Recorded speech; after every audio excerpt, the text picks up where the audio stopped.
ខ្លាំងណាស់បើប៉ាសេឲ្យខ្ញុំកងពលតូចអន្តរាគមលេខ9ព្រំដែនជាប់មុំ3កងពលតូចអន្តរាគមលេខ9ព្រំដែនជាប់មុំ3ជាអនុសេនីយ៍ត្រីជាអនុសេនីយ៍ត្រី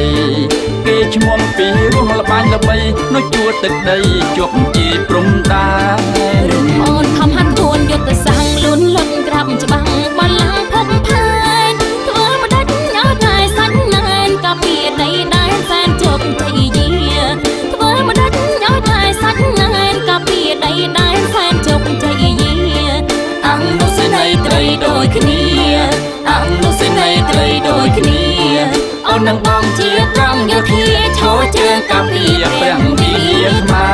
រយើងជាកងយោធាស័ក្តិសមប៉ិនជ្រៀងប៉ិនរំសតសំពូកែរំវងតលងក្បាច់ខ្មែរក្បាច់បរទេសដែររំពូកែដូចគ្នារំវងតលងក្បាច់ខ្មែរក្បាច់បរទេសដែររំពូកែដូចគ្នារំក្បាច់យោធារំក្បាច់យោធានៅប្រាសាទព្រះវិហារក្បួនក្បាច់កាពីរំស្រុកគ្នាក្រៃ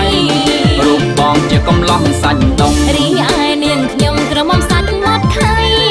យុវជននារីសម័យជាលឿនស៊ីលៃក៏សម័យនិយមយុវជននារីសម័យជាលឿនស៊ីលៃក៏សម័យនិយមឆ្នាំថ្មី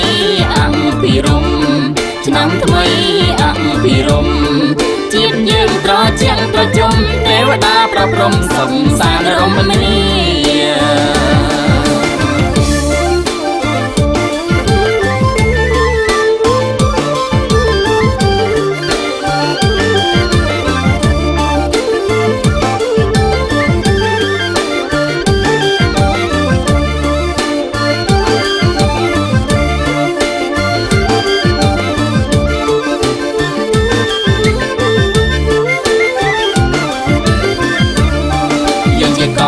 ធាស័ក្តិសមប៉ិនជ្រៀងប៉ិនរំសតសំពូកែ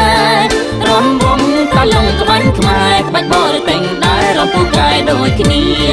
រំវងតលងក្បាច់ខ្មែរក្បាច់បរទេសដែររំពូកែដូចគ្នារំក្បាច់យោធារំក្បាច់យោធានៅប្រាសាទព្រះវិហារក្បួនក្បាច់កាពីរំស្រុកគ្នាក្រៃរូបបងជាកំឡោះសាច់ដុំរីឯនាងខ្ញុំក្រមុំសាច់មាត់ខៃយុវជននារីសម័យជាលឿនស៊ីលៃក៏សម័យនិយមយុវជននារីសម័យជាលឿនស៊ីលៃក៏សម័យនិយមឆ្នាំថ្មីអង្គភិរមឆ្នាំថ្មីអង្គភិរមជាតិយើងត្រជាក់ត្រជុំទេវតាប្រព្រំសំសានរមនី